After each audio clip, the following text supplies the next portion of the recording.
Hai semuanya, welcome back to my channel. Di videoku kali ini aku akan menceritakan tentang kasus penculikan seorang gadis yang baru berusia 9 tahun.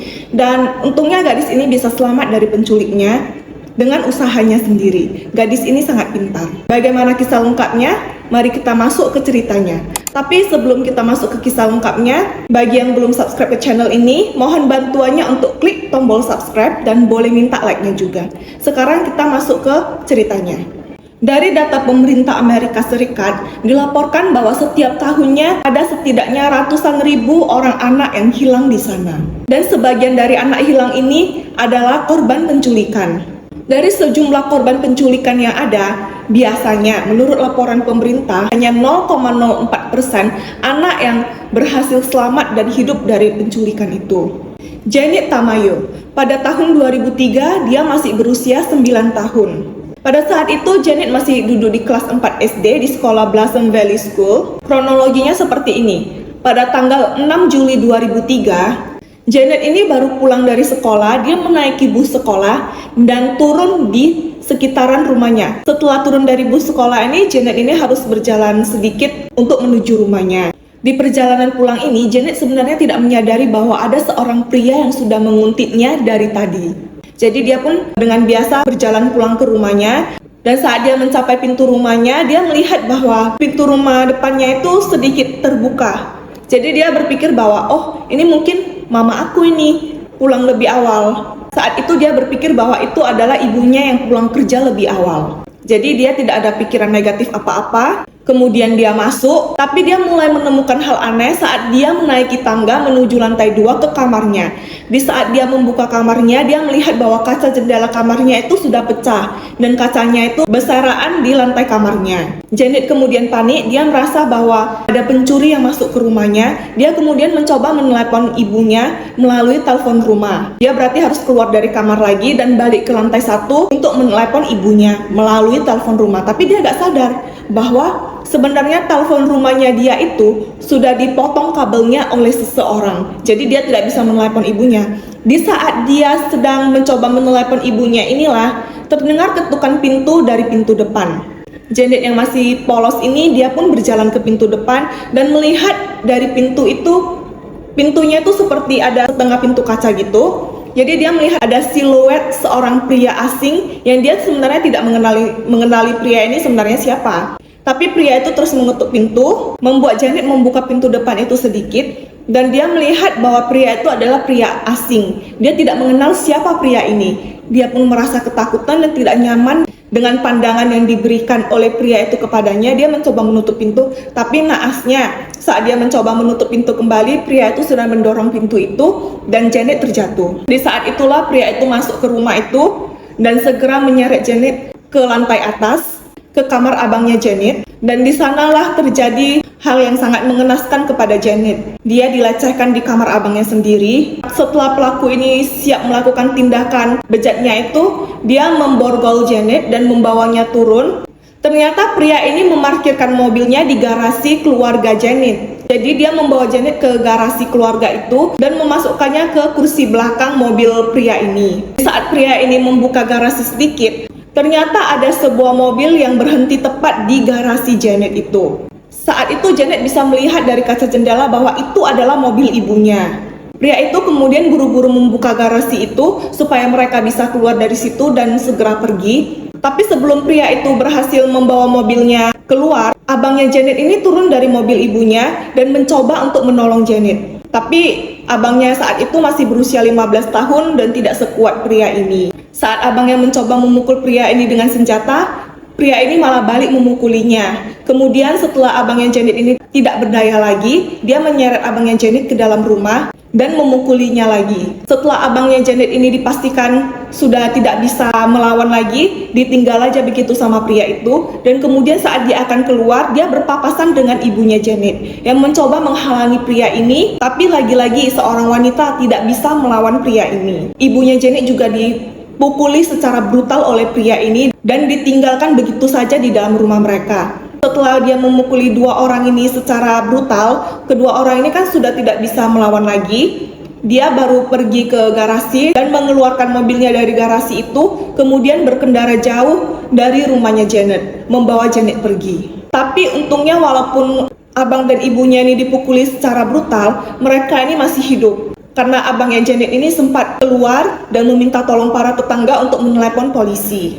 Di sisi lain, pria yang menculik Janet ini mengendarai mobilnya dengan ugal-ugalan sambil membawa Janet di kursi penumpang belakang. Janet yang melihat pria ini berlumuran darah, dia pun bertanya kepada pria ini, "Apakah kamu membunuh keluargaku?" Pria itu hanya ketawa. Tidak ada rasa bersalah sama sekali. Sebenarnya di sepanjang perjalanan ini, Janet ini mencoba mencari pertolongan dengan menghentak-hentakkan tubuhnya ke pintu mobil, mencoba mendapatkan attention dari pengendara-pengendara yang lewat, ataupun ada orang yang lewat, tapi semua itu tidak ada hasilnya karena tidak ada satupun orang yang menyadari bahwa Janet ini sedang diculik di dalam mobil itu. Pria yang menculik Janet ini tentunya marah melihat Janet ini mencoba untuk berteriak dan meminta tolong kepada orang. Dia pun kemudian menghantam Janet sebanyak 2 kali sehingga Janet itu harus terkapar dan tidak bisa meminta tolong lagi. Kemudian di rumah Janet, polisi ini sudah datang dan mencoba untuk memintai keterangan kepada abang dan ibunya Janet, tapi mereka tidak bisa memberikan keterangan yang terlalu banyak juga karena kondisi mereka juga lagi kritis. Kedua orang ini juga segera dibawa ke rumah sakit untuk mendapatkan pertolongan terlebih dahulu.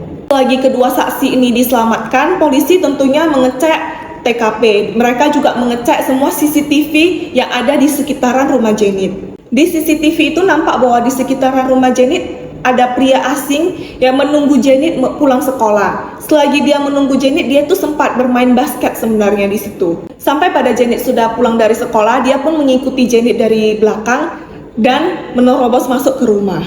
Tapi pencarian CCTV ini mengalami kendala karena sebenarnya kualitas CCTV pada tahun itu tidak terlalu bagus. Jadi wajah pria itu tidak terlalu bisa dilihat dan yang paling sayangnya adalah plat mobil pria itu tidak bisa dibaca sama sekali.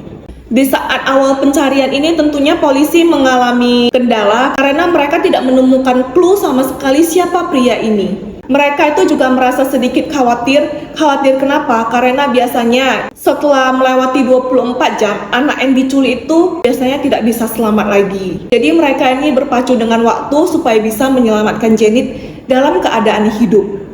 Setelah beberapa lama berkendara, Janet dan pria ini sampai di sebuah rumah putih yang Janet ini sebenarnya tidak tahu itu rumah siapa dan rumah itu di mana. Janet ini diborgol dan dibawa masuk ke dalam sebuah ruangan rahasia yang hanya pria ini ketahui saja. Janet ini kemudian ditempatkan di sana. Selama penculikan ini tentu saja Janet ini mengalami pengancaman terus-menerus dari pria ini. Dia mengancam bahwa dia akan membunuh Janet dan dia bahkan melecehkan Janet ini selama 2 hari berturut-turut. Kemudian polisi dan keluarga mencetak poster orang hilang dan menyebarkannya ke seluruh kota berharap bahwa ada orang yang bisa mengenali Janet dan mengetahui di mana keberadaan Janet ataupun sedikitnya clue di mana Janet ini sekarang berada. Di sisi lain sebenarnya Janet mengatakan bahwa dia saat penculikan itu tentunya dia merasa takut. Tapi Janet ini adalah gadis yang sangat pintar. Dia tahu bahwa ketakutannya itu tidak akan menyelamatkan dia, maka dia berusaha untuk memahami situasi ini dan berkepala dingin. Dia tahu bahwa dia tidak akan bisa melarikan diri dengan kekuatan fisiknya. Janet ini berkata pada dirinya sendiri, "My fear turned into courage. I told myself, I'm a fighter, I'm gonna make it." Yang artinya, ketakutanku ini berubah menjadi sebuah keberanian dan aku mengatakan kepada diriku bahwa aku adalah seorang petarung, aku akan berhasil. Kemudian Janet mencoba mendapatkan kepercayaan dari pria ini. Dia mencoba membangun pertemanan dengan pria ini. Janet memulai dialog dengan penculiknya dengan bertanya, "Asal kamu dari mana? Nama kamu siapa?" dan bla bla bla bla. Mendengar pertanyaan Janet, penculiknya itu tersenyum. Sebenarnya saat itu Janet itu merasa jijik ingin memukul penculik itu, tapi dia mengurungkan niatnya, dia menahan emosinya supaya rencananya ini tidak gagal. Dia pun mengikuti percakapan itu dengan penculiknya, mencoba perlahan-lahan membangun komunikasi yang baik dan kepercayaan dengan penculiknya ini. Tapi jauh di dalam lubuk hati Janet, dia itu tentunya merasa takut. Ya tentu saja, anak usia 9 tahun Tapi siapa sangka bahwa usaha Janet ini membuahkan hasil. Kemudian saat Janet mengetahui bahwa pria ini sepertinya sudah mulai percaya dengan dia, Janet ini bertanya kepada pria ini, "Bisa nggak kamu bawain aku minum?" Saat pria ini akan keluar dari kamar tempat dia menyekap Janet, dia ini membukakan borgolnya Janet. Dari situlah Janet tahu bahwa sebenarnya borgol yang dipakaikan kepadanya itu tidak memerlukan kunci, hanya perlu ditekan di satu bagian saja dan semuanya sudah terbuka. Jadi kemudian pria ini membukakan borgolnya dan dia pergi keluar untuk mengambilkan minum untuk Janet. Kemudian Janet ini memanfaatkan momen itu untuk mengambil barang-barang pria itu, seperti jam tangannya dan mainan-mainan yang ada di sana yang sengaja memang ditaruh pria itu di dalam kamar itu untuk Janet mainkan. Janet ini mengambil barang-barang pria itu bukannya tanpa alasan. Dia dan abangnya itu dari kecil sering menonton serial ataupun film detektif, di mana biasanya pada film-film detektif itu mereka akan mengumpulkan bukti. Tentunya dari barang-barang yang dicuri Janet itu seperti jam tangan dan mainan-mainan yang ada di dalam kamar Janet itu pasti setidaknya ada sedikit fingerprint pria itu. Jadi Janet berencana bahwa nanti di saat dia sudah lolos itu, dia akan memberikan bukti ini kepada polisi. Dia pun mengambil barang itu dan menyembunyikannya di kantongnya. Nah, di hari ketiga ini Janet dan penculiknya ini sudah semakin akrab. Jadi penculiknya ini sampai mengizinkan Janet ini untuk keluar dari kamarnya dan berjalan di sekitaran rumah penculik ini. Pada saat malam dia bahkan menanyai Janet, "Apakah kamu lapar?" Tentu saja Janet berjawab, "Iya, aku lapar." Kemudian si penculik ini mau memesankan pizza untuk Janet. Dan dia memberikan handphonenya kepada Janet untuk menelepon toko pizza. Kemudian Janet menelepon sebuah toko pizza dan memesan satu pizza. Tentunya dengan suara gemetar yang menahan tangis. Saat dimintai alamat oleh toko pizza itu, Janet itu sempat menatap pria asing ini seolah-olah membuat kode, "Apakah kamu akan memberikan alamatmu?" Dan penculiknya memberikan alamatnya dengan gamblang. Kemudian Janet pun menyampaikan alamat yang disampaikan penculik ini kepada toko pizza itu.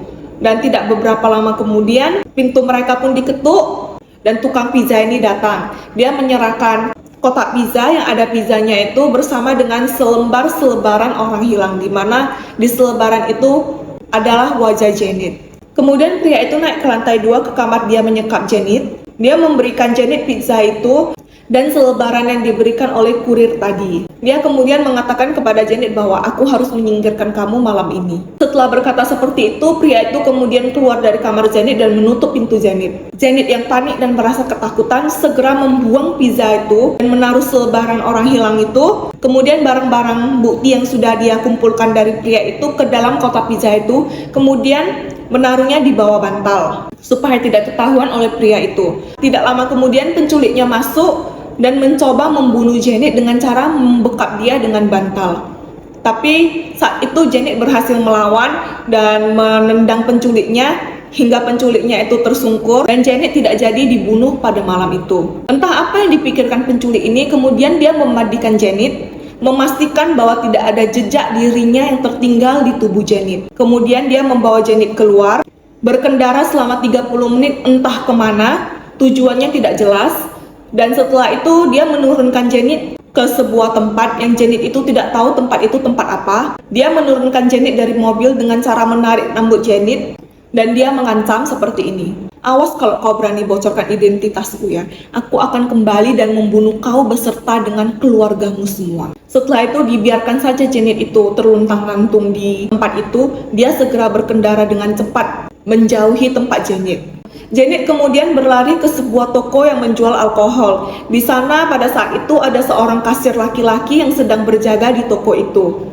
Saat kasir itu melihat seorang bocah perempuan berusia 9 tahun berdiri ketakutan di depannya, sang kasir ini bertanya kepada Janet, "Are you okay? Kamu baik-baik saja?" Tapi Janet yang saat itu masih ketakutan, dia tidak bisa mengatakan apapun. Kemudian sang kasir ini menyadari sesuatu. "Ih, kamu ini kan anak yang sudah beberapa hari ini ada di TV. Kamu anak hilang itu kan?" Kemudian pria itu segera mengambil telepon genggamnya dan menyerahkannya kepada Janet untuk Janet menelepon polisi ataupun orang tuanya. Tapi tentu saja Janet yang masih ketakutan itu tidak bisa, bahkan menekan tombol handphone saja dia tidak sanggup karena saking takut dan bergetarnya. Maka saat itu pria itu berinisiatif untuk menolong Janet meneleponkan 911. Sang kasir memberitahukan polisi di mana lokasi mereka. Polisi yang mendapat kabar itu tentunya merasa sangat senang. Ini adalah angin segar.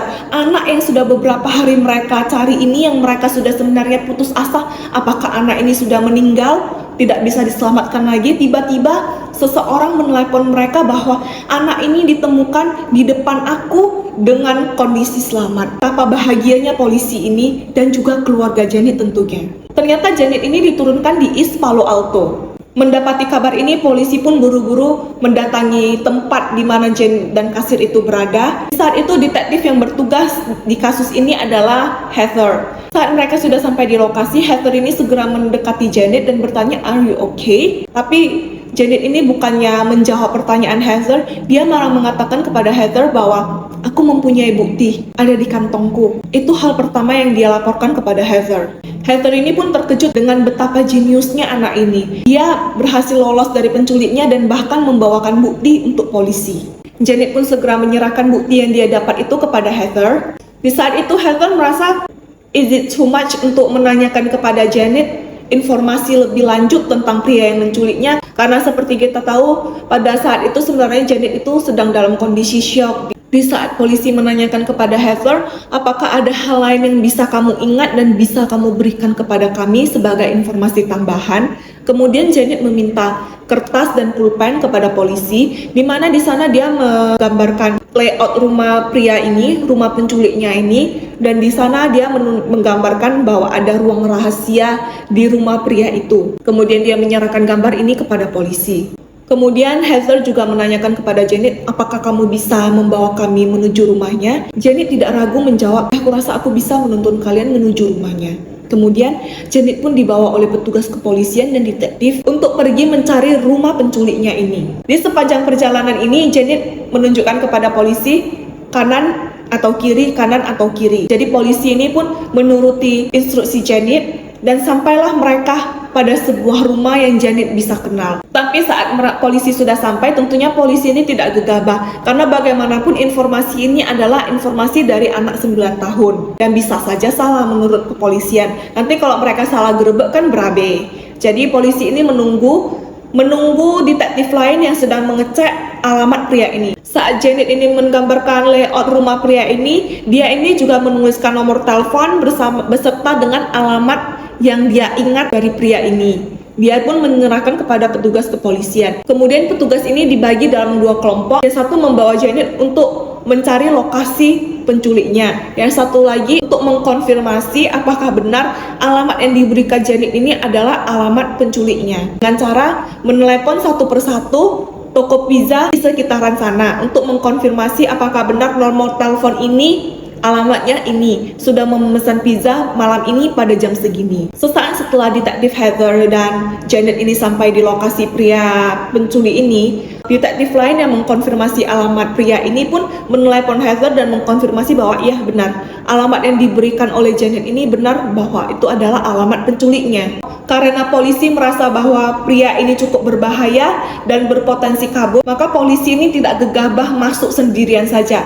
Mereka menelepon tim SWAT untuk meminta bantuan. Nah, setelah tim SWAT ini datang, mereka pun memberikan gambar yang diberikan Janet ini, layout dari rumah ini, dan mengatakan bahwa sepertinya pria ini bersembunyi di ruangan rahasia di mana dia menyekap Janet itu. Jadi sang penculik ini tidak sampai berpikir bahwa Janet ini bisa mengingat layout rumahnya dan memberikan informasi kepada polisi. Ya benar saja, si pria penculik ini sedang bersembunyi di dalam kamar di mana dia menyekap Janet. Tentu saja tim SWAT yang sudah masuk ke rumahnya bisa dengan gampang menemukan dia.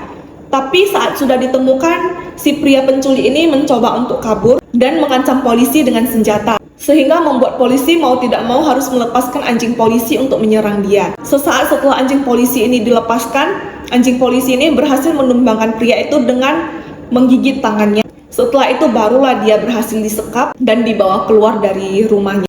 Pria ini bernama David Montiel Crush. Saat itu dia berumur 26 tahun. Setelah berhasil meringkus penjahatnya, polisi pun segera mengabari keluarga Janet bahwa Janet itu sudah berhasil ditemukan dan dia selamat. Tentunya ibu Janet itu merasa sangat senang dan dia segera menemui Janet ke rumah sakit. Setelah penculiknya berhasil diringkus, Janet ini pun dibawa oleh polisi ke rumah sakit untuk mendapatkan perawatan. Bahkan di dalam pengadilan, Janet ini berani bersaksi kepada hakim, sehingga kesaksian Janet ini memberatkan sang pelaku, dan hakim ini menghukum si David ini lebih dari 100 tahun penjara. Tapi pasca penculikan ini, Janet ini tentunya bertahun-tahun mengalami trauma. Dia itu sampai tidak berani keluar, tidak berani menemui orang-orang, tidak berani bersosialisasi sama sekali.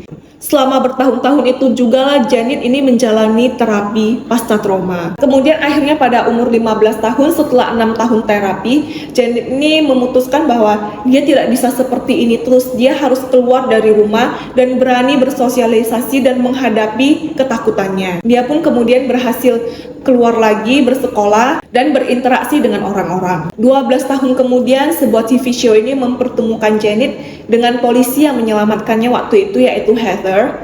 Mereka itu reuni di sana. Janet itu juga bercerita bahwa saat ini dia ini sedang bersekolah di sekolah kepolisian karena dia ini bercita-cita menjadi seorang polisi seperti Heather yang bisa senantiasa membantu orang-orang yang membutuhkan. Sampai di sini dulu kisahnya. Bagaimana menurut kalian cerita ini? Mohon maaf bila ada kesalahan penyampaian atau kesalahan informasi, bisa kalian koreksi di kolom komentar. Ataupun ada informasi tambahan yang kalian mau tambahkan, boleh kalian tambahkan di kolom komentar. Terima kasih yang sudah menonton sampai habis. Jangan lupa subscribe ke channel ini dan boleh minta like-nya juga. Sampai jumpa di video selanjutnya.